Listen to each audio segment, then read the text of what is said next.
Olá, nós somos o grupo 2 e vamos apresentar o plano de cuidado de pacientes cardiopatas em enfermaria geriátrica. Então, fazendo uma contextualização clínica, o tratamento de diferentes cardiopatias geralmente envolve o uso de medicamentos de baixo índice terapêutico ou de grande variabilidade na farmacocinética interindividual, como é o caso da digoxina e da varfarina, por exemplo. E, além disso, nós precisamos levar em conta a alta prevalência de doenças crônicas, como hipertensão, diabetes e síndrome metabólica na população idosa, o que faz com que esses pacientes sejam geralmente submetidos à polifarmácia. E um outro fator que precisa ser levado em consideração é o fato de parâmetros como absorção, metabolização e a biodisponibilidade de alguns fármacos estarem alterados nessa população idosa. Sendo assim, nós elegemos como serviços farmacêuticos prioritários para esse plano de cuidado a conciliação de medicamentos, a revisão da farmacoterapia e a monitorização terapêutica. Falando um pouco sobre a conciliação de medicamentos, ela tem o intuito de minimizar a ocorrência de erros causados por discrepâncias de prescrição, o que é especialmente importante em pacientes idosos que fazem uso de polifarmácia. O farmacêutico clínico deve sempre avaliar prescrições que houver alterações no tratamento que possam acarretar em algum conflito com o tratamento de outras condições e quando o paciente passar por uma transição de cuidado, seja porque ele foi levado da enfermaria para um outro setor de cuidados intensivos ou porque recebeu alta hospitalar. Nesse contexto, o histórico terapêutico do paciente também é de extrema relevância. E a realização de uma entrevista com o próprio paciente e ou seu acompanhante ou cuidador também devem ser realizadas, para que se possa entender a real dinâmica dos cuidados do paciente e assim se adequar, junto com uma equipe multiprofissional, dos parâmetros necessários para o tratamento da causa que levou aquele paciente à internação. Entre os exemplos de interações medicamentosas graves, nós temos a digoxina e a espironolactona, que levam ao aumento da concentração sérica de digoxina e isso pode levar a uma toxicidade, e do AS da varfarina, que aumentam o risco de sangramento.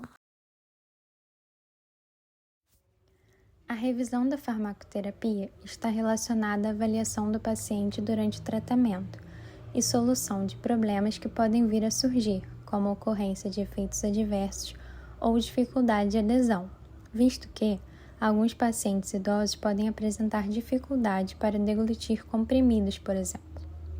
Dessa forma, o farmacêutico clínico deve acompanhar o paciente durante a internação e avaliar, junto à equipe multiprofissional, a necessidade de adequação do tratamento, como ajuste de doses, interrupção ou substituição de medicamentos. Para isso, é necessário que se tenha acesso ao prontuário do paciente, base de dados de interações medicamentosas e a lista de medicamentos inapropriados. Nesse sentido, como exemplos de medicamentos que apresentam maiores riscos de efeitos adversos em idosos estão a amiodarona, que é um antiarrítmico que pode causar alterações do intervalo QT e arritmias graves, a amitriptilina, que é um antidepressivo tricíclico, podendo ocasionar efeitos anticolinérgicos e hipotensão ortostática, e a digoxina, que é um glicosídeo cardiotônico que em doses superiores a 0,125 mg apresenta maior risco de toxicidade digitálica. A monitorização terapêutica deve ser empregada, no caso de pacientes idosos, para o acompanhamento dos níveis plasmáticos de alguns fármacos que podem apresentar grandes variações individuais, levando em consideração que idosos já apresentam alterações fisiológicas significativas em relação a indivíduos mais jovens. No caso de pacientes de enfermaria geriátrica com problemas cardíacos, podemos citar alguns fármacos que devem ser monitorados, como a digoxina, varfarina e teofilina, que possuem faixa terapêutica estreita. É realizado um exame de dosagem do fármaco no organismo, que deve ser avaliado por um farmacêutico clínico. A periodicidade do exame depende de cada fármaco. Se houver mudanças substanciais nas condições clínicas do paciente, deve-se realizar a repetição do exame.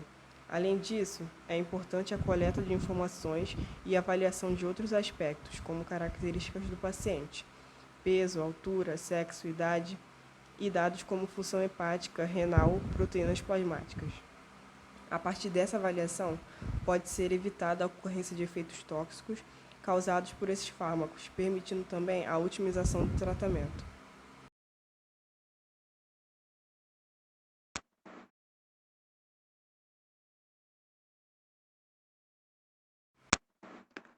O plano de cuidado farmacêutico é um guia que vai ser elaborado junto ao paciente para conduzir o tratamento, baseado em 3 pontos principais. O primeiro deles é a definição das metas terapêuticas, que nada mais é do que o estabelecimento de objetivos para a farmacoterapia que serão acompanhados através da avaliação de parâmetros clínicos e laboratoriais. No nosso caso, nós temos como exemplo a avaliação de exames como ecocardiograma, hemograma e também de sintomas e sinais clínicos como a pressão arterial. Assim, o segundo ponto ele é composto por intervenções da farmacoterapia que visam a resolução de problemas encontrados ao longo do tratamento, sempre com o objetivo de manter o paciente no curso para o cumprimento das metas terapêuticas. Dentre os exemplos, nós temos o encaminhamento para outras especialidades médicas, quando necessário, a suspensão de medicamentos em virtude da ocorrência de efeitos adversos e alteração de aspectos do tratamento, como forma farmacêutica ou via de administração. O último ponto seria o agendamento de avaliações de acompanhamento, que tem como foco o planejamento do cuidado do paciente em um prazo mais longo, e não seria uma atividade que se enquadra muito no nosso perfil de paciente, já que são pacientes internados. No entanto, dependendo do quadro que o paciente apresenta, e pensando que doenças cardiovasculares, em sua maioria, são de caráter crônico e necessitam de um acompanhamento regular, esse agendamento poderia ser feito no momento da alta hospitalar, para que o tratamento continue sendo acompanhado por uma equipe médica através de consultas de rotina.